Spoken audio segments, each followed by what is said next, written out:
Musajja waffe Mayinja Davis yoyo mujjukira we twamujjira mu kyalo e Luweero ng'embeera si nnungi. Naye kati ayina enjawulo, operation yatambula bulungi nnyo era olunaku olwaleero asiibuddwa.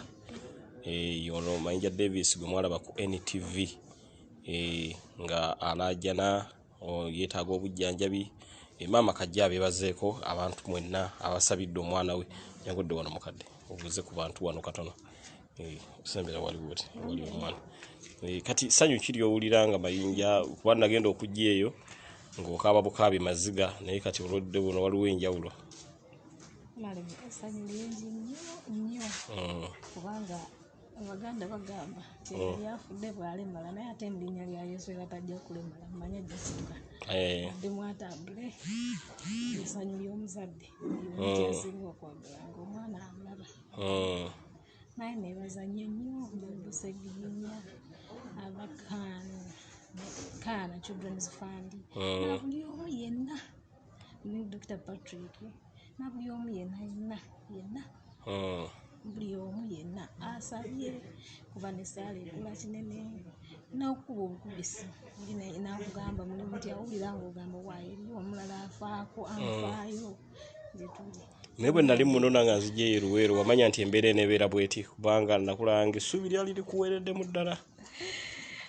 Bannange ebyokwogera byo ndowooza ziba ansa ntono naye ebibuuzo biba bingi mu mutima kuba buli lwolaba omuntu yenna gw'oyagala naye ng'omulaba ali mu bulumi oba ogamba Katonda kino nkikole ntya naye nga tolina. Kubanga wakaaba amaziga ku NTV ne mpulira ennaku ng'enzita ky'obola nakeera bukeezi Luweero ku olwo.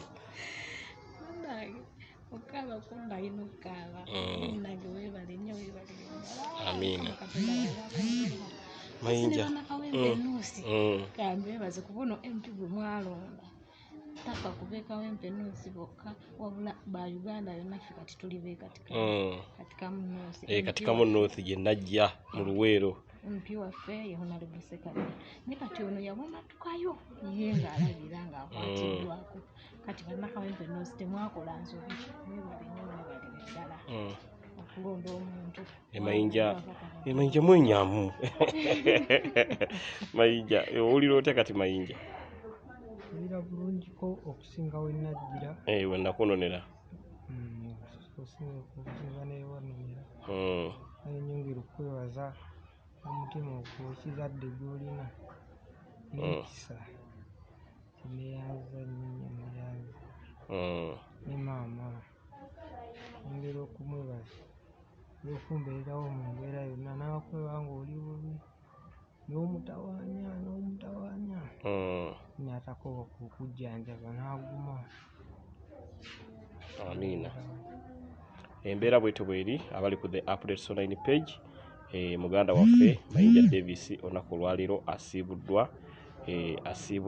So embeera bwetyo bw'eri naye nga asigadde kati alina kugenda tujja muleeta ku medication nga bwe tumuzaayo mu medication bwe tumuzaayo naye embeera bwetyo bw'eri y'ono Mayinja gw'omwalaba ku NTV ng'alaajana ng'akaaba amaziga ag'ekika ekyawaggulu. Kuba mukyajjukira Mayinja gwe twajja e Luweero abali ku NTV ndowooza sitole emugijjukira bulungi nnyo naye bw'ati bw'ali ne bwe twamuleetera embeera yali mbi nnyo naye kati n'okutuula asobola ne mujjukire we twamuleetera ng'okutuula tasobola era mujjukira twamusitula busituzi omuteeka mu mmotoka.